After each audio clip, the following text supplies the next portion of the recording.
Welcome to New York's number 2 sports show.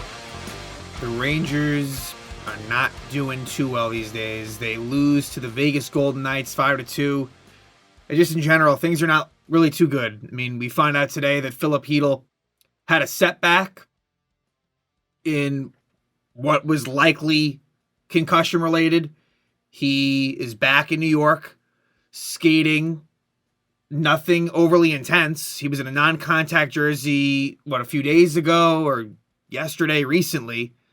And, today with the healthy scratches, had a little bit of a morning skate, and apparently he had to be helped off the ice. And that's very scary, considering the fact that he, had to go home to Czechia. It's scary. I think we now see that it's possible that his career could be over. Again, it's way too soon to be saying that, but that is possible that we don't see him play again, because right now his health in his life is much more important than hockey. So it's just really sad, because this is someone that the Rangers haven't had that much success at all with young players, unfortunately. And Filip Chytil was someone that was getting better and better. And you could see what he was capable of and how important he is to this team. And so that was bad in and of itself. Just any way you look at it, from just a hockey standpoint and just life. So that was a definite bummer.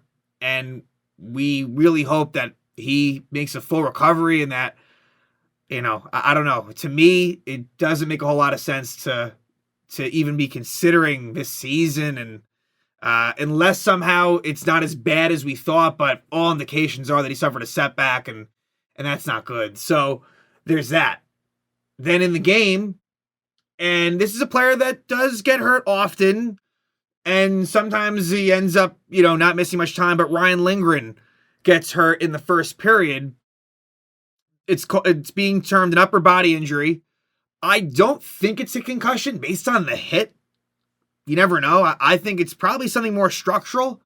I don't know if it's like in the hand-wrist area. I don't know if it's somewhere different, but that is problematic, obviously. And the interesting thing is this. Laviolette switched up the D pairs, so he kept Miller-Trouba, and he had Gustafsson with Fox and Lindgren with Schneider. But Lindgren was out less than 10 minutes into the game, and so that whole plan got scrapped. So that Lindgren being out, say what you want about him, that would be bad, really bad, because then all of a sudden Zach Jones comes in, or someone else, and not good. I guess the one thing I'll say on Lindgren is, the good news is that, of course, the Rangers have one more game. It's against Ottawa before the All-Star break, and then they don't play for a while. So that's the good news on Lindgren. So it's, if this isn't anything crazy long-term, he may end up missing a very, maybe just one game, hopefully, right? Something like that. So that's not good. But then just beyond that, there goes, what I talked about a lot was the hope that somehow the Rangers could at least beat each team they play this season. That is now officially impossible, as they lost to Vegas twice. They don't play Vegas again, because you play Western Conference teams once at home, once on the road.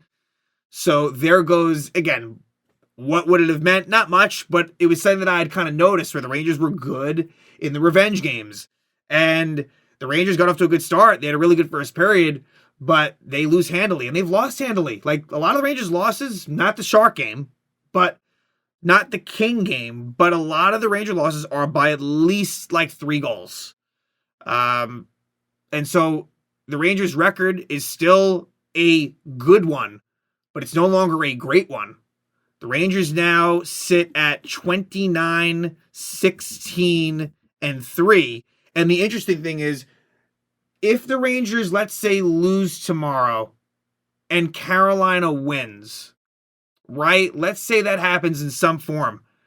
Carolina would pass the Rangers potentially in points percentage going into the All-Star break, which is crazy to think of, considering where the Rangers were. Right now, they're 2 points out of Carolina, and Carolina has a game in hand. So the Rangers have again, this is going too deep into the weeds, but the Rangers have the slight edge because if Carolina, let's say, won their game in hand, the Rangers would be ahead of them in regulation wins. The Rangers still have that slight edge, technically speaking, even though there's tons of games to go.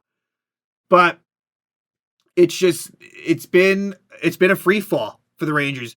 And I go back to December, but but more so specifically the start of the new year. Ever since, January, where it was the Rangers ended the new year on a high note with that really impressive win versus the Lightning. And so it kind of capped off what was a really good 2023. And then just the month of January has been a disaster for this team. And so many weaknesses are being exploited. As discussed in the episode yesterday, Nick Bonino was placed on waivers. He did clear waivers, and he will go to Hartford. Not immediately. He's going to spend, I think his normal vacation as planned. So he's not going to go there immediately, but he will eventually go to Hartford. So I wasn't sure what happened there. So maybe we see him again. But even if we do, it's not going to be anything of significance. But for the Rangers, it's just not good. Igor Shesterkin is a problem. He's a problem. And it's pretty embarrassing that he's in the All-Star game. This is so not even close to an All-Star goaltender this season. Right? It's how does that happen? It didn't really make sense. It didn't make sense at all at the time. And now as time goes on, it's kind of embarrassing. I mean, look, obviously he's going to accept the invitation. Those only come around so often and it's an honor. But my God, not anywhere near All-Star goalie this season. And the sad thing is that amazing 2022 season is, I don't want to go as far as say an outlier, even though it's likely he'll never repeat those. He was out of his mind that season, 2 seasons ago. But what he's bringing to the table is not good enough. He is not making the big save. And tonight, that second goal, the Colasar goal, you got to stop that. You got to, he's being beat glove side way, way too much. They know it. The other teams know it. They are shooting for that spot, glove side, and they're beating him. So Igor, to me, is towards the top in terms of this game, right? Because last game in San Jose, I didn't put any blame on Igor. This game, I do. But also, it's just bad all the way around. What was the Rangers' power play tonight? 0 for 2. So the opportunities aren't that much, but the few that come, they're not doing anything with them. So the Rangers have become a team that is very power play dependent. And when it's not clicking, they're not going to win games.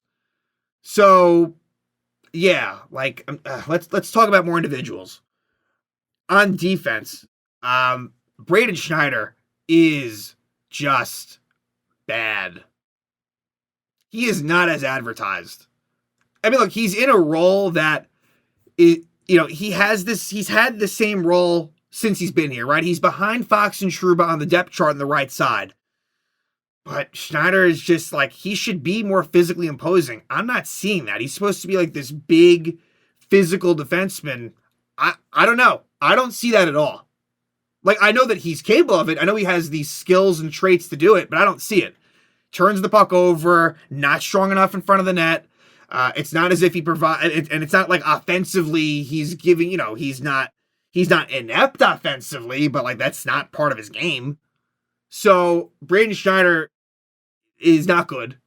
I've been kind of saying that for a while now, and I don't think he's gotten, the thing with him is I don't think he's gotten a whole lot better since he got called up. To me, he's kind of, maybe there's been marginal improvement, but yeah, another player, Keandre Miller. There's just too many high-risk turnovers to his game. He is one of the more frustrating players in the team because you know what he's capable of, and yet he fucks up way, way too much. So Keandre Miller is another one that I look at as being a bit of a problem. And that's not to say others aren't, but it's more in relation to this game. For the forwards,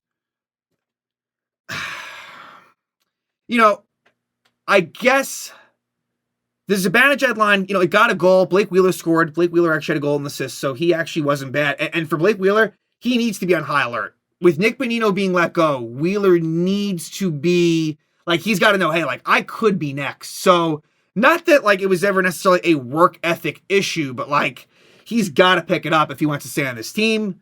And he had a pretty good game. You know, yeah, with Zibanejad, it's just not. The line wasn't bad. In fact, that line might have been their. It's tough to say, I guess, but with Mika, like just the production just is not there at all.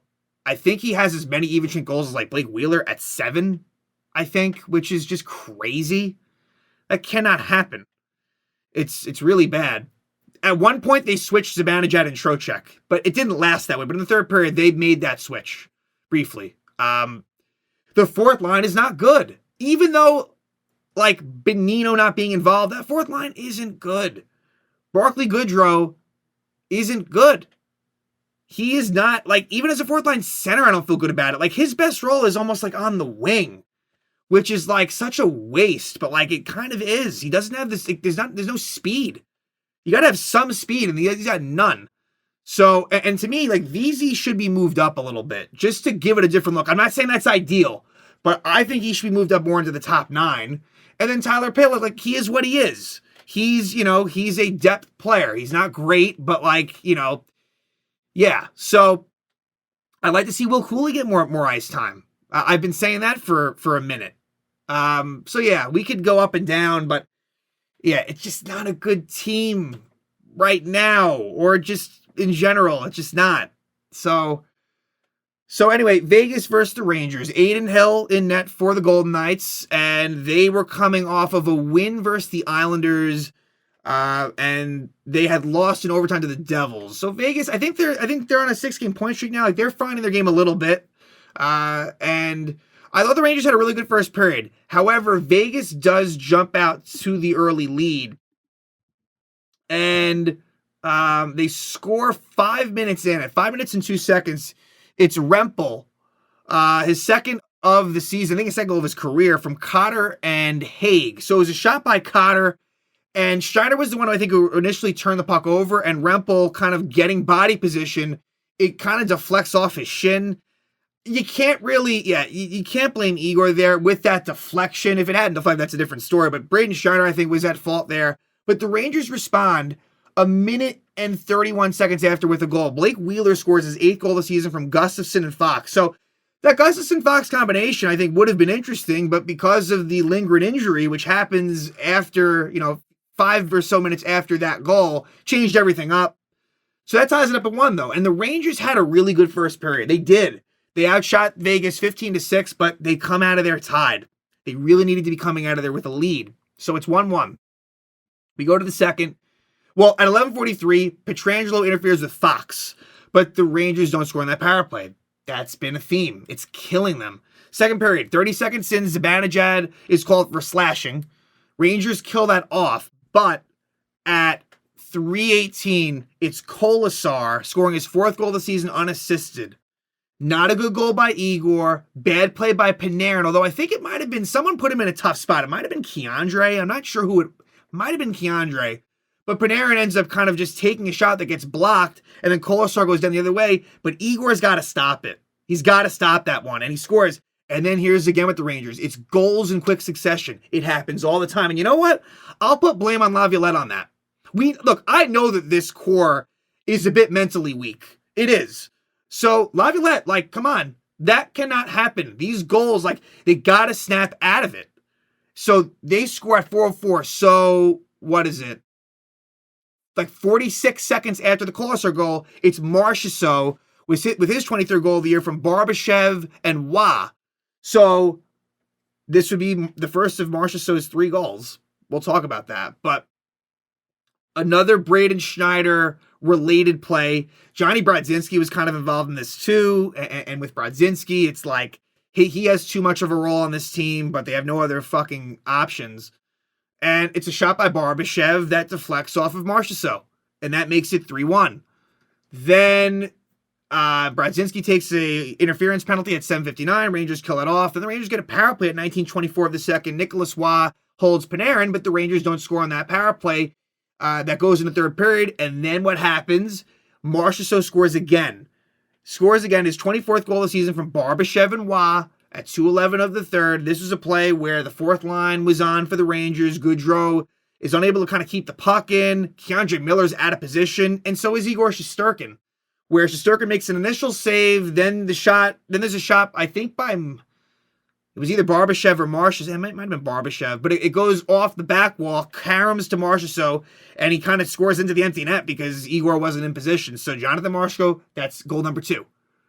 Then the Rangers, and look, their third period for the Rangers was, they didn't give up, but they just couldn't create a whole lot. Eventually, with a 6-on-4, Kakko at 18:55 scores his 4th goal of the season from Trouba and Wheeler, so Wheeler has 2 points. That makes it 4-2, and then Vegas, of course, gets into that goal, and who is it? It's Marchessault, a hat trick, 25th goal of the season from Barbashev and McNabb in 1931. So, as I mentioned in the last Vegas episode, Jonathan Marchessault was not technically Ranger property, but someone that, and he bounced around. It's not like Marchessault went from Hartford/Connecticut to Vegas Golden Knights. He bounced around. I think he was in the Columbus organization, then went to like Tampa, then Florida. He did bounce around, but still, and back then he was Jonathan Odie Marchessault. JAM was and that was right around the same time I think as Matt Zuccarello was coming up then, I think around the same time. So yeah, kind of the initial, pretty sure they were both in the Connecticut Whale. I think that I think that there was overlap there. But anyway, 5-2, Vegas wins. It's bad. It's really bad. And I go back to the Chytil news. That is just tough. That one hurts more than anything. You hope Lindgren's okay. That if he's out for any length of time, that will be a problem based on the other options that you have. To have Zach Jones play Braden Schneider again will drive me insane. And yet that very well might happen. If it were me, I would start giving looks to other players that are in Hartford. Sorry, Zach Jones, but I think that you got to give other people looks, but it doesn't mean that they will. And certainly tomorrow, if we're to assume that Lindgren is out, which I think he will be, it'll definitely be Zach Jones in his place. I would be stunned if it wasn't. Jonathan Quick will definitely be in net, barring anything unforeseen. And Quick, is coming off of a good, he played well against the Kings. I think his record's not been great, but I don't think Quick's been horrible. He has taken a dip. He was playing out of his mind, but I feel like the team has let him down more than anything. But it's a big game for the Rangers to go into the break and to kind of stop the bleeding a little bit. And Ottawa's a team that they're one of the worst teams in the league. They have some talent. They beat the Rangers, but the Rangers got to be able to find a way to win this game. But at this point, I don't have any bit of confidence that will happen because this team doesn't look good at all. So, yeah, not good times in Rangers town. So, again, Rangers lose to Vegas, and they will have a quick turnaround. They will head to Ottawa in what will be their last game before the All-Star break.